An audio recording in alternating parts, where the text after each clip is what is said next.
After the huge success of the book The 7 Habits of Highly Effective People by Stephen R. Covey, the book The 8th Habit is an appreciation for this successful path of a writer who is considered one of the most respectable experts around the world. This book is another example that we can follow to live a life full of motivation, excellence, and development. The book also influences his reader to the extent that makes him awaken his powers and talents so that he can listen to his inner and spiritual voice.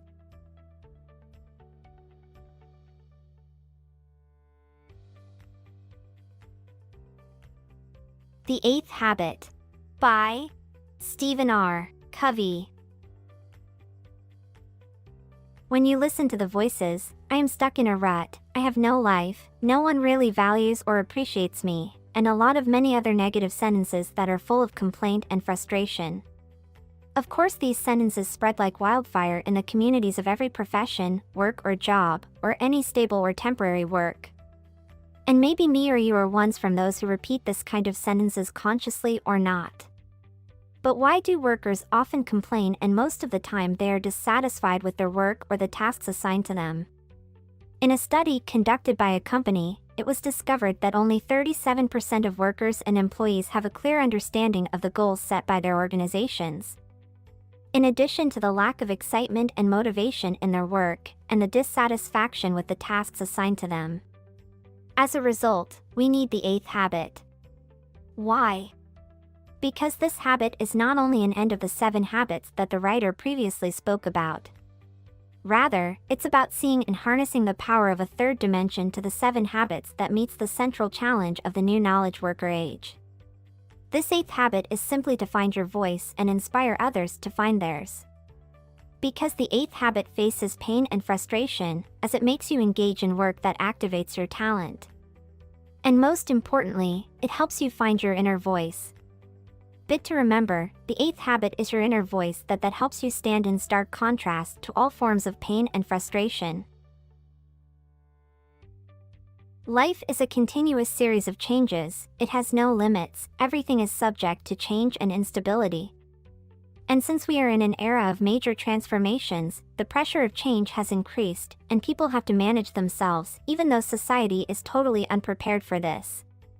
Imagine for a moment that you take a step back in time and are a hunter and a gatherer of food.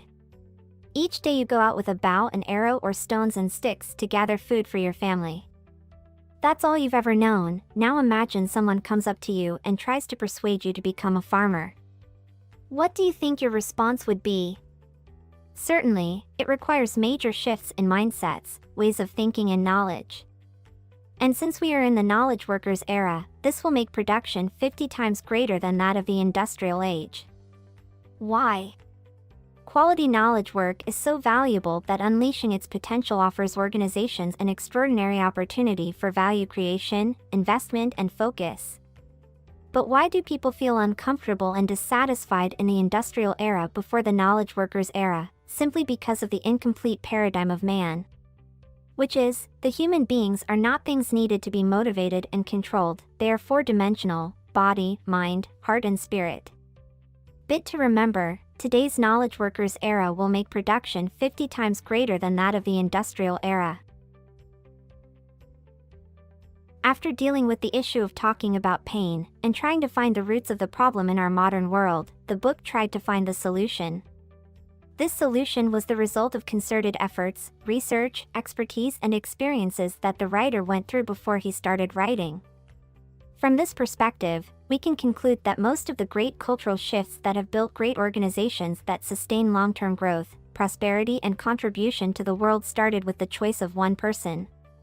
Sometimes that one person was the formal leader, the CEO or president. And if he's not the leader, they're people who are leaders in their fields regardless their position, and these people first change themselves from the inside out. They had the initiative, competence and positive energy, they possessed an anchored sense of identity, discovered their strengths and talents. Here we can ask the following question: where do these people get such internal strength?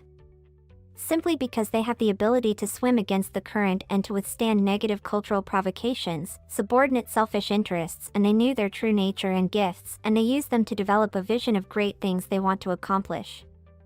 They also take initiative and cultivate great understanding of the needs and opportunities around them to find their inner voices, and apply the principles that govern human beings and organizations. Bit to remember, the solution in applying the eighth habit lies in developing the human's inner gifts and using them for the development of institutions and companies. God has given you the ability to discover your inner voice and your spiritual energy, which are unexpressed abilities within us that only need to be discovered. Perhaps the most important of these talents and gifts are our freedom and power to choose. Natural laws or principles which are universal and never change. Our four capacities: physical or economic, emotional or social, mental and spiritual. Let's talk about each one separately. 1. Our freedom and power to choose. It means that we are free to do whatever we want. This power and freedom stand in stark contrast to the mindset of victimism and culture of blame and complaint.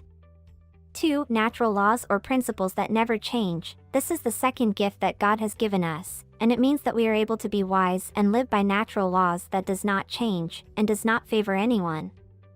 3. Developing the four intelligences. You need the following. For the body development, assume you've had a heart attack, now live accordingly. For the mind development, assume the half-life of your profession is 2 years, now prepare accordingly. For the heart development, assume everything you say about another, they can overhear, now speak accordingly. For the spirit development, assume you have a one-on-one visit with your Creator every quarter, now live accordingly. Bit to remember, God has given us unexpressed abilities and gifts that only need to be discovered.